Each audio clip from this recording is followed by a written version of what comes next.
Day on Capitol Hill. My name is Aaron Bean. I am proud and happy and honored to represent the people of Northeast Florida and Florida's 4th Congressional District. Y'all may remember from a few months ago, the American people, 77 million of them to be exact, voted for change.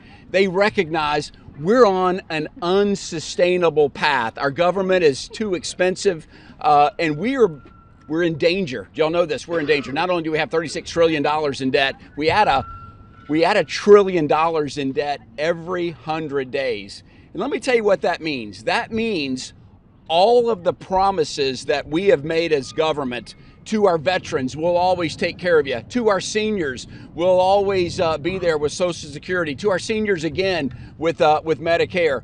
Those promises are in, and not to mention, just being the shining city on the hill as America always has been. America is the go-to place for freedom. We look to be the shining example of freedom in the world. All that is in danger because we are overspending and we are spending ourselves into oblivion. So when the American people said, make a change, let's join with Donald Trump, who said, by the way, I'm bringing Elon with me, and we will make change to government. Well, guess what? Congress wasn't going to sit by and let them do all the work. Congress, because we know the president signs executive orders, but they're not permanent. And so a group of legislators decided, let's get together. Let's create a caucus, the Doge Caucus. Let's make it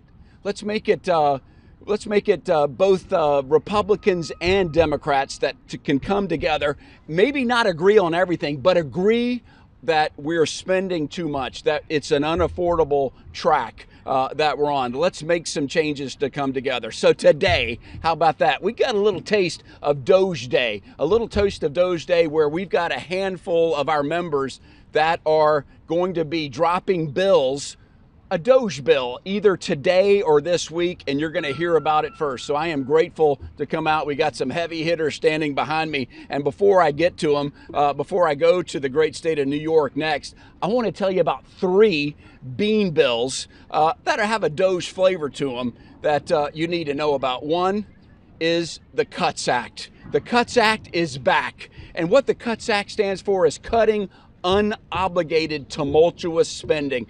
Is this from last year? Yes, it is, where we had over 92 co-sponsors, which we went out, our team went out and found, are you ready for this? COVID money that agencies and states are still hoarding. Are you kidding me? COVID is over. But these agencies still hoard this money. That money, and we think it's over $80 billion that's still out there. We want to take that money and either use it for current expenses or just to pay down the debt. Number 2, I'm proud to introduce and co-sponsor. People are excited about Doge. Happy Doge Day to you too, my friend. Let me tell you, I'm excited to sponsor, along with my good friend Joni Ernst, Drain the Swamp Act. Drain the Swamp Act says this: each agency needs to relocate 30% of the workforce outside of the district. Let's put them in the heartland. That's where people are in need of services. So let's relocate that. And then today, ladies and gentlemen, for the first time before the press, we've launched the Put Your Money Where Your Mouth Is Act. I'm excited to announce that I'm willing to put my money where my mouth is. The American people are making reductions right now at their dinner table. They're talking about, honey, what can we cut back on, what we can do, how are we going to afford Biden's eggs? We're going to make some reductions. The Put Your Money Where Your Mouth Is says to every congressional office, let's reduce the amount that we're spending in your office by $100,000 over the course of a year. Let's just trim and tighten our belt a little bit. And that's the money that can be used to pay for expenses rather than put anything else on our credit card. That's what we don't want. We got a CR coming due in 2 to 3 weeks. And the last thing anybody wants to see, including the American taxpayer, we don't want to see just Congress punting and just putting it on our credit card. We want real reductions. And so with that, ladies and gentlemen, I'm going to go we got some really big hitters up here from Congress that's going to talk about their Doge twist and their involvement with Doge. And so first, let's go to the great state of New York, where Representative Caucus is up next. Representative. Thank you very much. It's great to be here with all of you. I want to thank you for coming out to cover this effort because, as you can see, we have Republicans that are across the political spectrum here. And it's important because we all understand the crisis that our nation's facing. We have a $37 trillion debt. We have to find ways to reduce wasteful spending and cut fraud, waste, and abuse, and our unnecessary overhead, and cut the bloated bureaucracy of our government, make it more efficient. And one of the things that we've done as a conference is say, look, come up with your ideas. Tell us where you would cut, where you think there's savings. And obviously there's a lot of different areas we can talk about, but one that's particularly near and dear to my heart is the issue of inhumane, unnecessary, cruel animal testing that's taking place in this country and abroad. And I don't know if people are aware, and I think the American people are unaware, that our government spends upwards of $20 billion annually to conduct inhumane and unnecessary experiments on cats, dogs, monkeys, bunnies, all sorts of animals. And that we've anywhere from hundreds of thousands to perhaps even over 1 million animals that are in captivity for these purposes. And the bottom line here is it's unnecessary with the way science has evolved and the technology that we have today.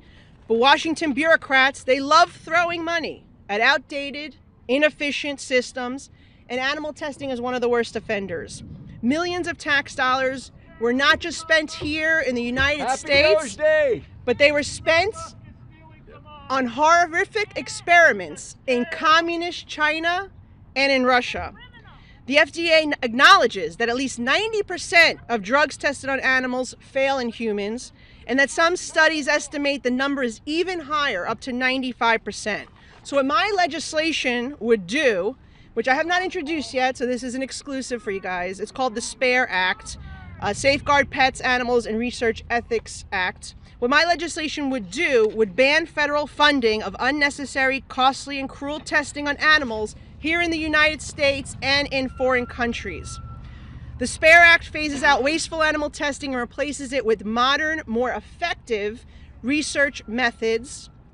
AI-driven models predict drug reactions more accurately than lab rats. Organ-on-chip technology stimulates real human biology. There's no need for these painful, costly animal tests.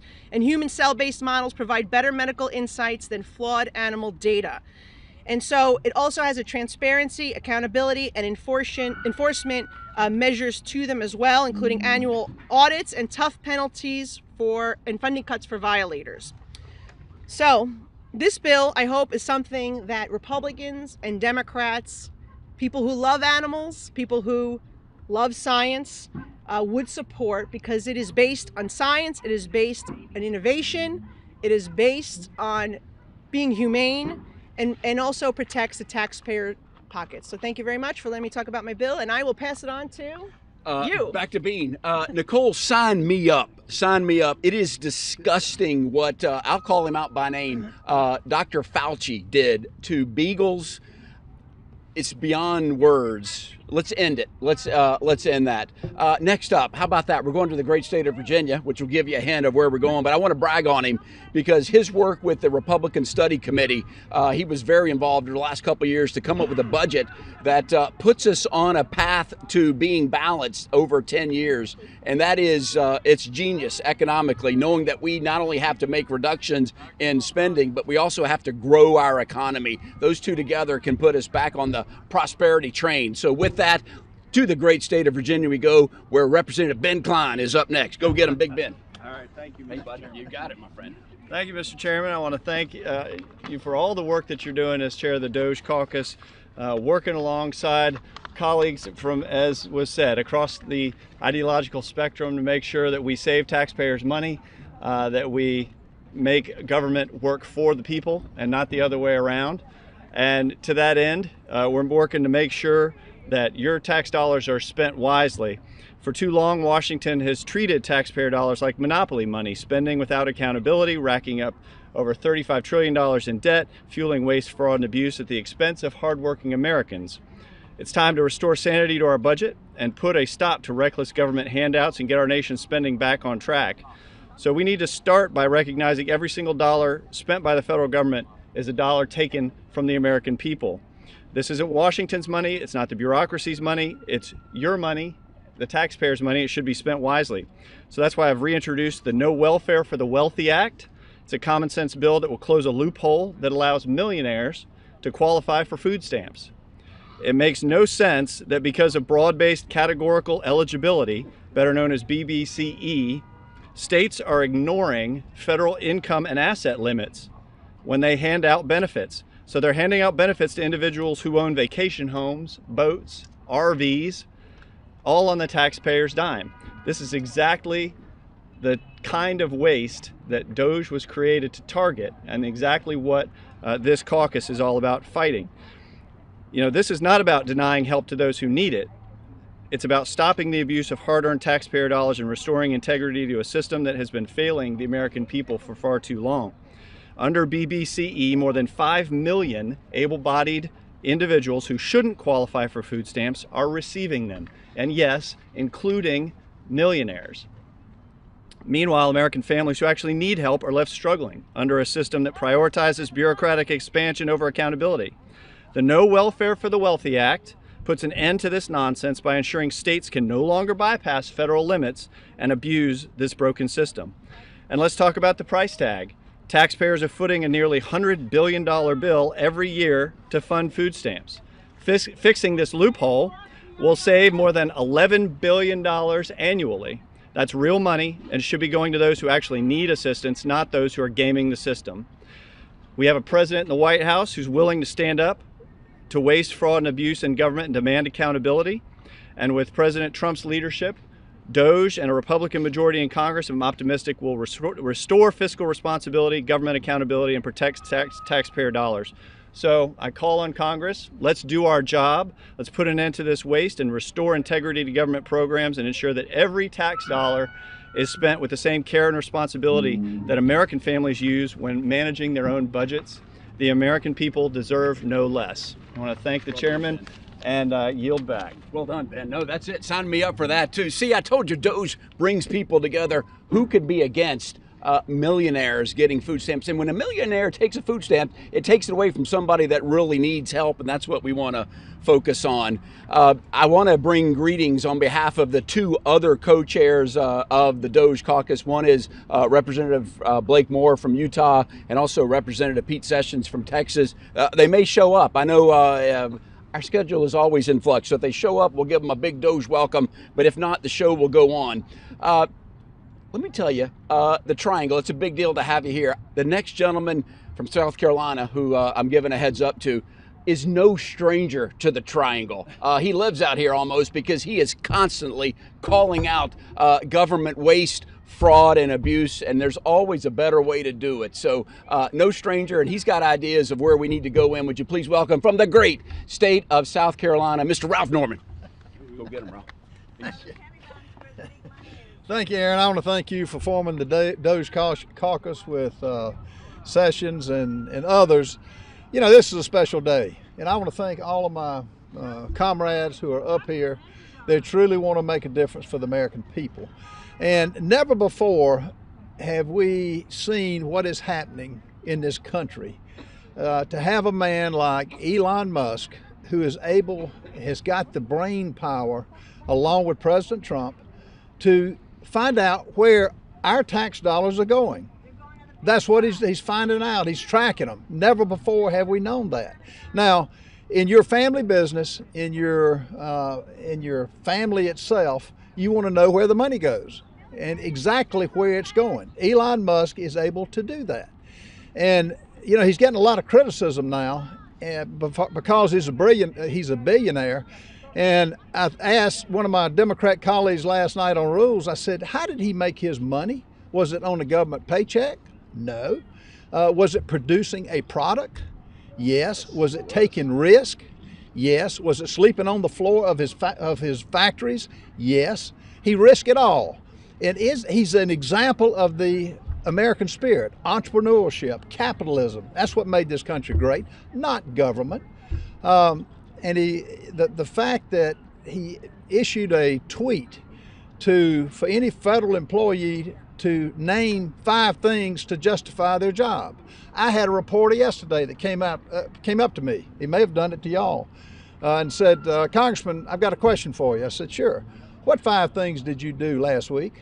I said, "That is a great question." I met with constituents, made talks to 2 groups. I went to my office to answer phone calls. I said, "You want 20? I can name that. You ought to ask me that. What did we do?" Now, anybody that objects to that, anybody that objects to a man who has taken zero, he's taken zero to find out what's going on in this country. He's not for cutting anything. What he's for is finding the waste, fraud, and abuse. They're good things in a lot of programs, but as the first program that he looked at, USAID, what's the amount of fraudulent claims that he found? $154 billion worth. He did that. And folks, he's going to go down through the list. They can criticize and shout all they want about him, but the man is doing, it's providential what he's doing for this country. That's never happened. People ask us, "Well, Norman, why hadn't you done it?" You couldn't get into the books. They had it, they had it so you couldn't find out where our money went. The big disconnect we have with our Democrat friends, it's not their money. It's our money. It's the people's money. And that's what's so exciting about what's happening today. I'm grateful for the work that Aaron Beam and other members have done. Far too long, government has operated inefficiently, leading to poor lawmaking and with heavy costs to the American taxpayer. Now, I'm getting ready to tell you about 2 bills. And again, none of this would really have the effect unless we could track it and verify. As Ronald Reagan said, "Trust but verify." That's what Elon Musk is doing, and that's what my 2 bills will do along with these others. One is our HR 1388, the Fair Value Accounting and Budget Act. Between student loans and home ownership, the federal government provides a lot of kind of different loans and guarantees. It's providing the mechanism to look into that to see exactly where it goes and what it does. The Cost Act is the second bill, 1387. It promotes transparency by providing projects using federal funds to clearly and publicly disclose where the money ends up. And it's just like the fair value and accounting. It's where the money goes. So it's 2 bills, 2 different bills, but it's being enabled by what the Trump administration is doing with Elon Musk. I just want to thank everybody that's taken a role in this. Folks, they're fighting my friends on the left are fighting to prevent this from happening. It's not going to happen. We just have begun to fight. We're going to win this fight for the American people. And if there's one way we can balance a budget, is get the fraud and abuse out of all the agencies. And guess who's going to be the judge? We the people. Each one of you are going to be able to look at it and say, this makes sense, this does not. So I'm happy to work with my colleagues, and Aaron, I yield back. Thank you so much. Thank you. I'm going to say goodbye to Nicole. She's going to slip out, and Nicole, thank you so much for doing that. If you want to get things done, ask a small town mayor. How about that? Let me put this right here. Here we go. Right there. Boom. Hey, you can tell a lot of people are excited about Doge Caucus. You want to get things done, ask a small town mayor. Our next speaker was mayor of her town, but also I'm more impressed with her having one of the largest job fairs in the Lone Star State. That's right, she puts people to work in the state of Texas. Somebody may get a free trip downtown. How about that? Maybe several of them. So,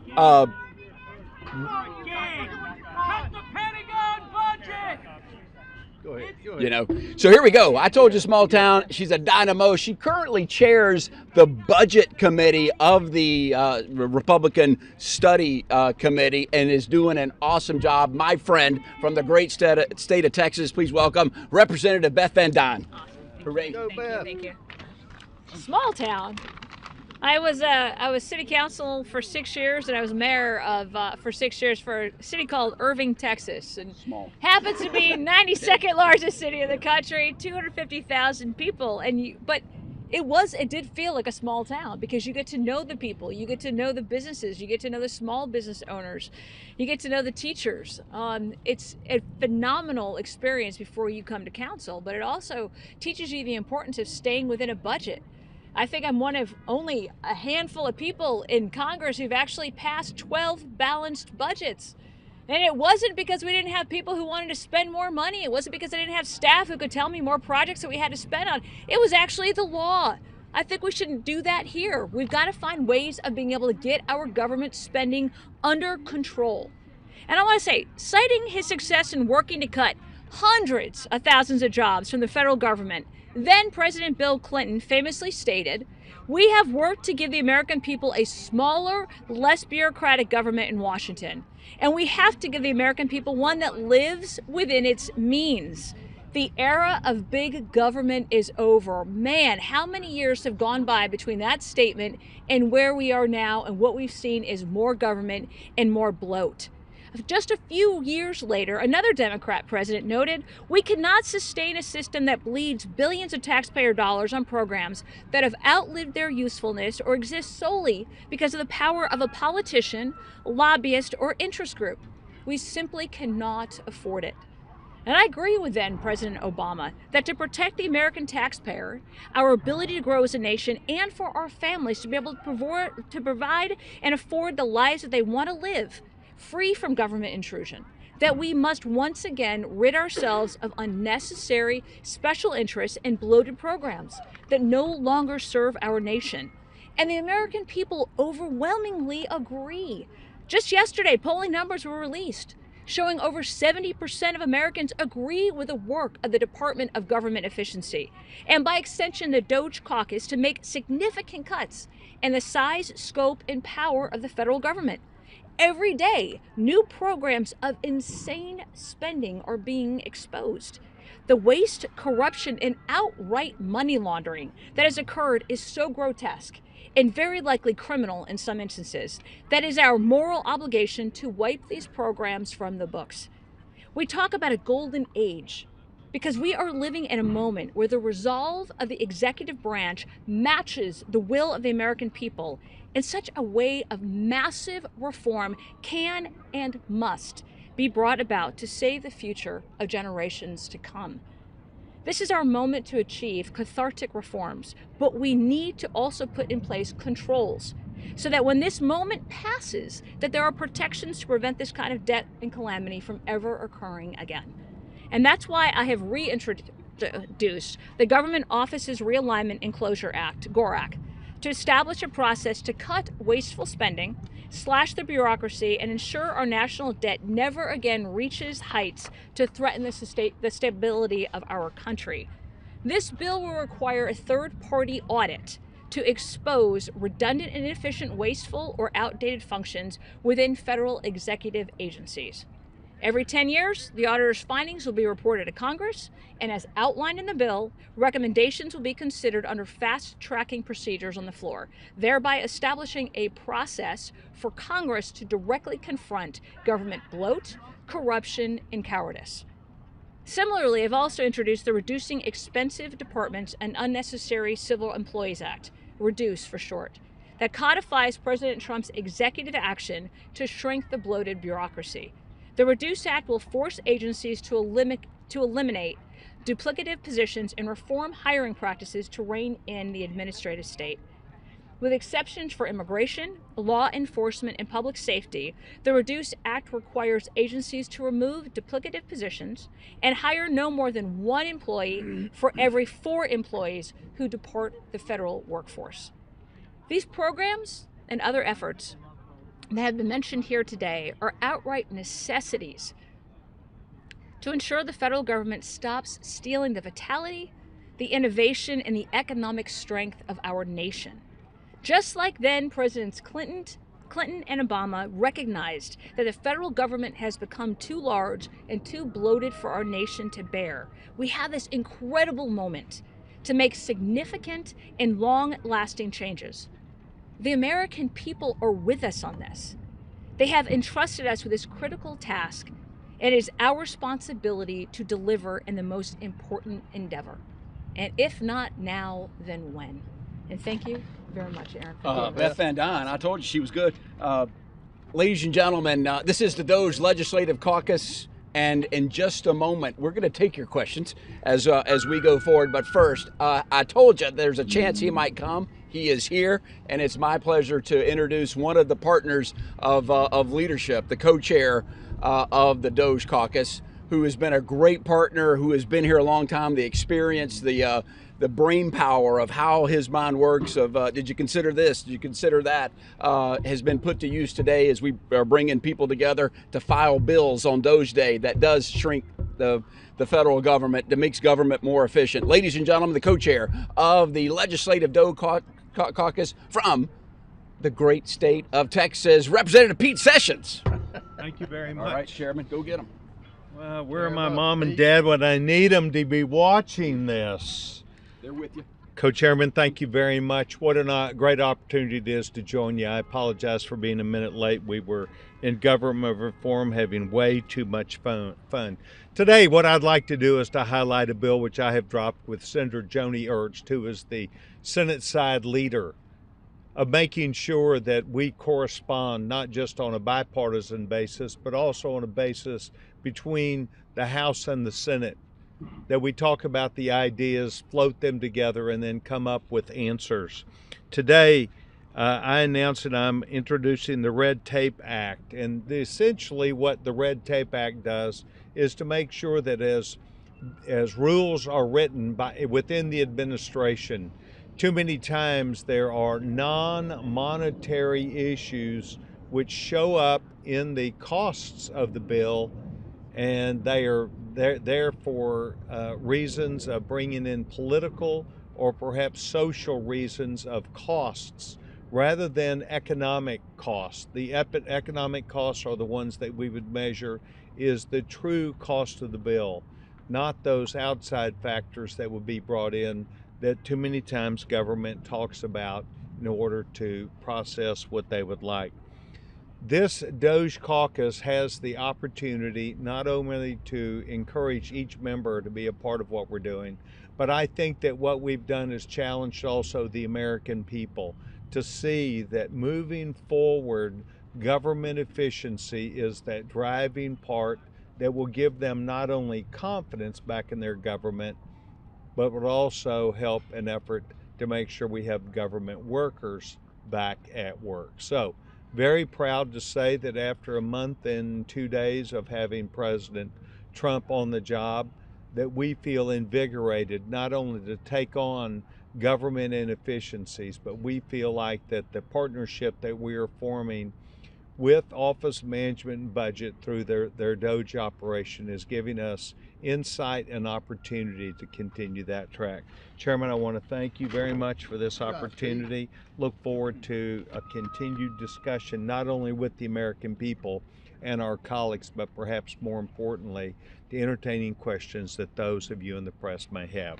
10-4, stick around, Pete. I have a suspicion there may be a question or two out there. Before we get to your questions, I have to acknowledge the panel, the all-star panel that we put together, panelists and members of the caucus. I put very high expectations on you today to come to this press conference. We had so many people that wanted to speak, and so for you to come at this press conference, y'all exceeded expectations. So thank you so much for being a part out of it. Things permanent. We have dozens of other bills that are going to be dropping.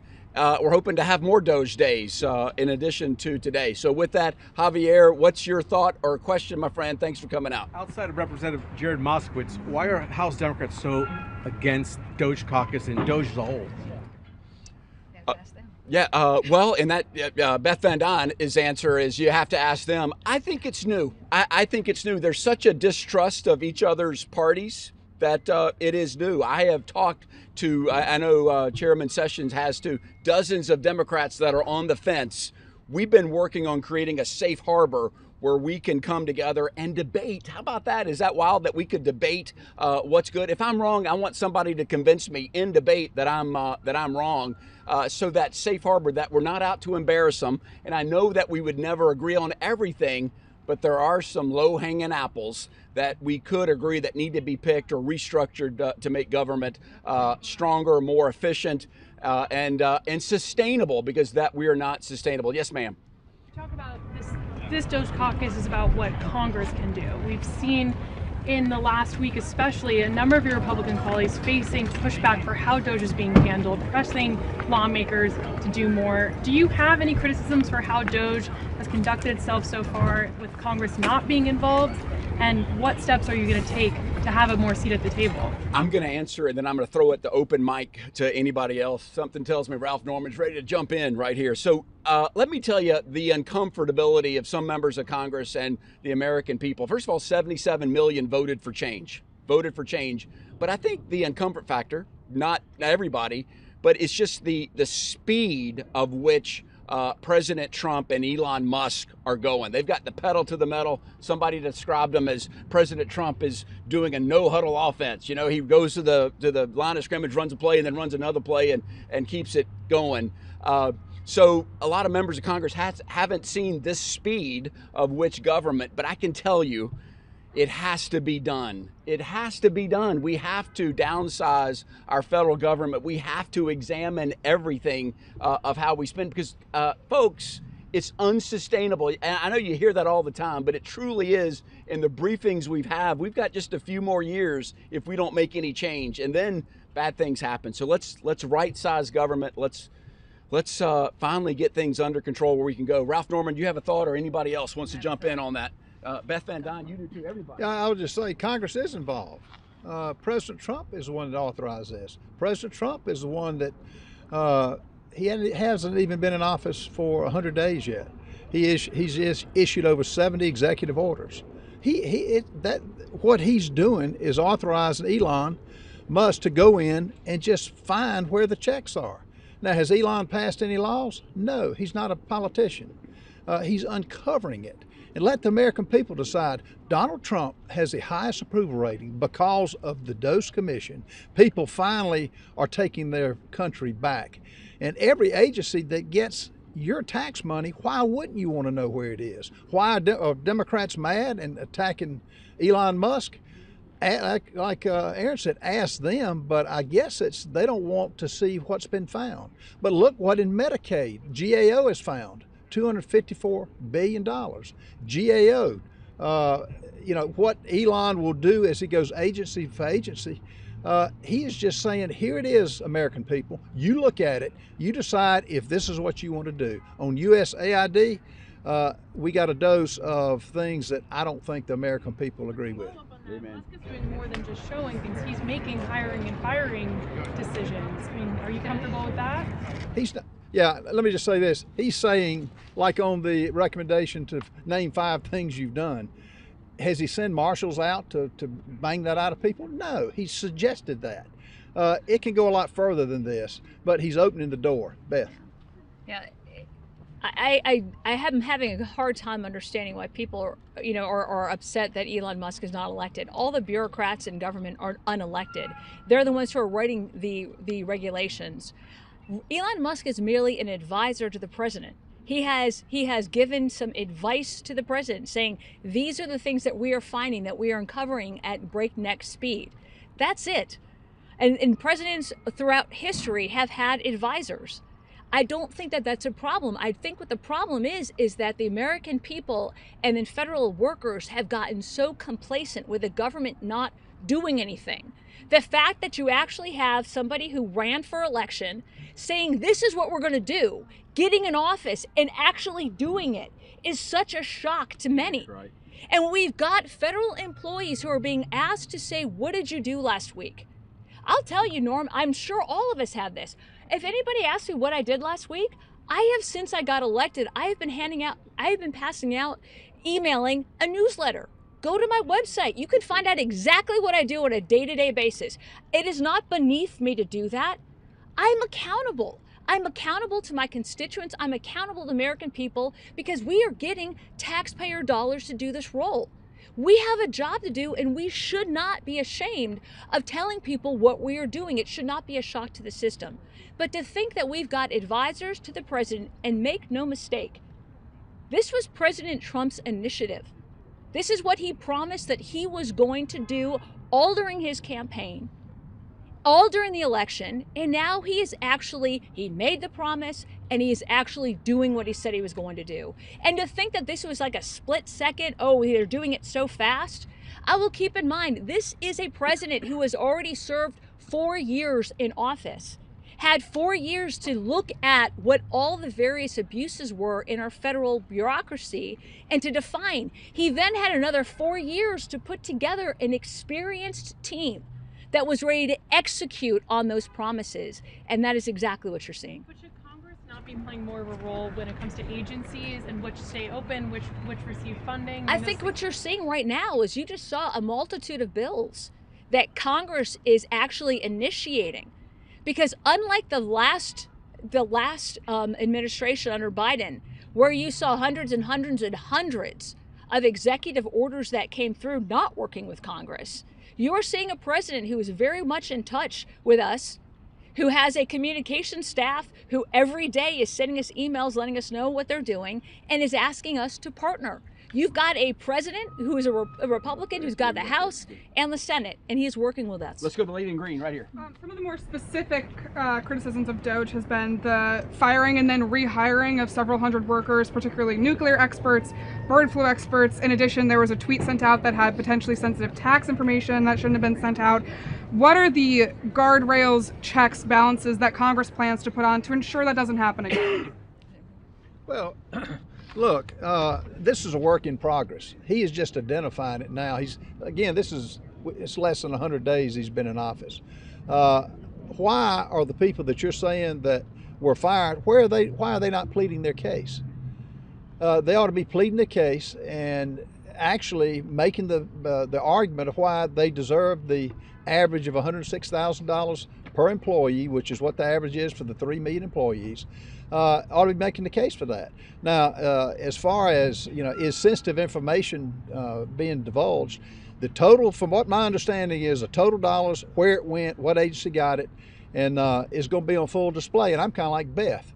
My website, what I'm doing now is once it gets fleshed out, each agency, I'm going to list the dollar amount and let the American people see if they agree with it. Now, they've got every legal right. If at the end of the day, if information that they deem not important, then they've got legal remedies. It's up to them. But I've heard yet one official that's headed an agency come out and say, I'm quitting, I'm not quitting, I'm going to plead my case. That's their right as an American citizen. But to get in a check, you got to remember the check is coming from our tax coffers. It's not their money, and that's the biggest disconnect that I can tell you. So are you saying that it should be up to the employees to work harder to keep their jobs as opposed to the government ensuring that nuclear experts and bird flu experts aren't fired? The employees are going to have to justify what they do, and they're going to justify why they get a paycheck and define their duties. The redundancy, just like you do in a normal business setting, you replace redundancy when it's not needed. They work at the will of the American people's money. And so, I could see some of the criticism if we had a flush budget, but we don't. We're in debt. Why is our debt being downgraded? It's for a reason. We can't continue this path. So what Elon Musk is doing is setting a new standard. And you know what? I think each state ought to do the same thing. Hey, we're going to white checkered shirt and then Newsmax next. White checkered shirt, what say you? Why no mention today? We didn't hear about national defense, we didn't hear about Medicare, we didn't hear about Medicaid, we didn't hear about Social Security. That makes up a huge chunk of the budget, right? Why no mention today? And are those things open to checking for waste, fraud, and abuse and other cuts if you want to cut the deficit? Absolutely. I think Social Security is next. You had the USAID, Social Security, which I hear is going to be a tremendous amount revealed of paying dead people and other things. But each agency will undergo the same scrutiny. And why not? Again, there's no rational reason why they can say you shouldn't go into it. It's not, again, not their money. Why we're not talking about national defense? We're voting on the budget today. that'll open the process for the appropriators to do their job and to allocate the different money, the savings, the 1.5 trillion, 2 trillion in savings, and then the tax cuts. That'll all be fleshed out. But this was about the Doge Commission and what's happening here. You'll have plenty of discussion over the next 30 days when we get into the national defense, when we get into every agency that the appropriators are dealing with, and the ways and means are. I just want to add, if you got here late, you were here early, but if you got here late, a whole purpose of Doge is to honor the promises our country has made to veterans, to older Americans. No one, let's be clear, maybe this should be your headline, Doge has no cuts at all to Social Security. That's not on the table. Are we looking at reforms in the delivery of those checks? Should dead people get checks? No. So that's something that will be examined, but there are no reductions in Social Security. But to the contrary, if we don't, 2034, that's the date right now from Social Security that if we don't make reforms, they're going to be running upside down and benefits will be reduced. We don't want to go there. Let's go to Newsmax, though. Newsmax, what say you? Yeah, News Nation. Of course it's News Nation. Everybody knows it's News Nation. Go right ahead. The question is, there has been some concern raised for veterans, particularly, just being that veterans, when it comes to federal layoffs, make up a larger percentage, something like 30 to 40% of the federal workforce, much higher than in the private industry. Is anyone at all talking about this? Is anyone looking at potentially exemptions for veteran workers that are being laid off in large numbers? I can speak to say, here's what I know. I know veterans, if you want something to get something done, hire a veteran. Veterans are used to climbing obstacles and getting things done. It's a shame, and I think anybody that loses their job, our heart aches for them, but particularly a veteran. But Glenn Youngkin, I watched him on news this morning. Virginia is hiring. There are other opportunities, and if anybody can overcome obstacles of getting another job, it's our veterans. I don't know of any exemption given. It's just tough, but we have to know this. We cannot afford the workforce at the levels that Biden has put us in right now. So that's why we're looking at that. I'll yield to anyone else that wants to jump in or a thought. Chairman Sessions, I think it's important. Come to the mic, my friend. Okay, thank you. I think it's important for us to know that for a good number of years, GAO has working with OMB. There's something called the High Risk Series. These are programs that perennially fall under excessive waste, fraud, and abuse. Social Security is in there. VA is in there. There are a number of government entities that need to do a better job. One of the biggest ones is a combination where we work with the states to get an unemployment list to find out who the states, because they primarily run that program. Many of the states do not provide accurate information that comes from Social Security, the death file that is by and large been privy to what Social Security thought was only theirs, and the VA lagged behind, and other important agencies who give out these monies to various beneficiaries. All of these areas are going to be looked at. They're part of the High Risk Series. GAO is a part of it, and certainly I, as Chairman of Government Operations for Government Reform, have held hearings for a long, long time. Last point.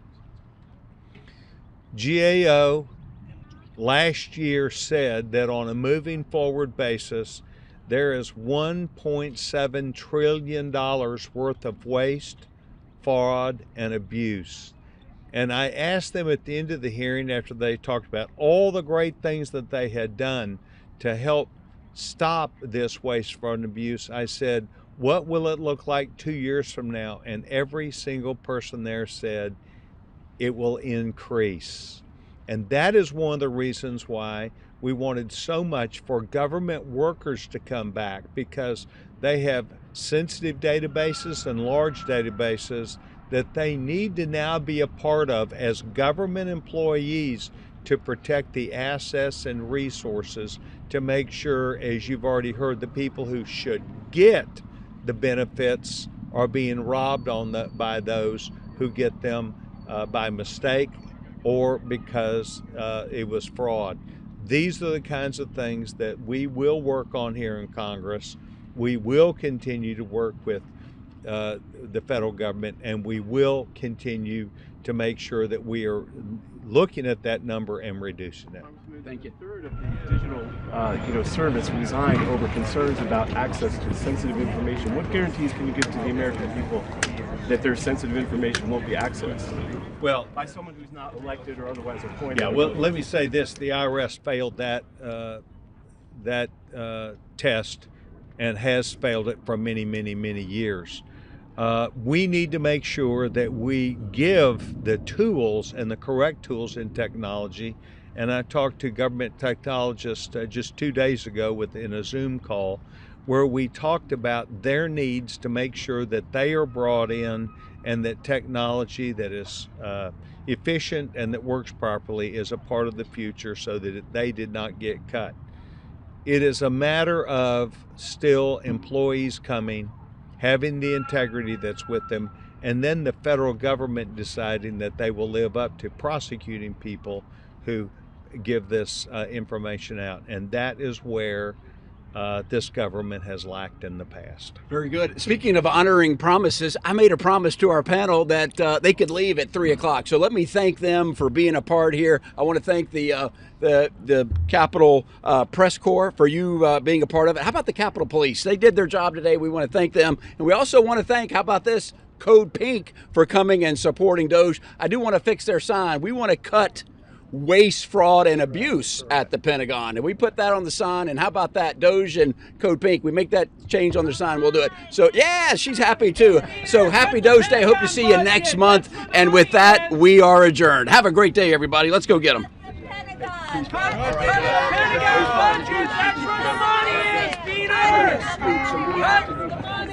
Thanks, guys.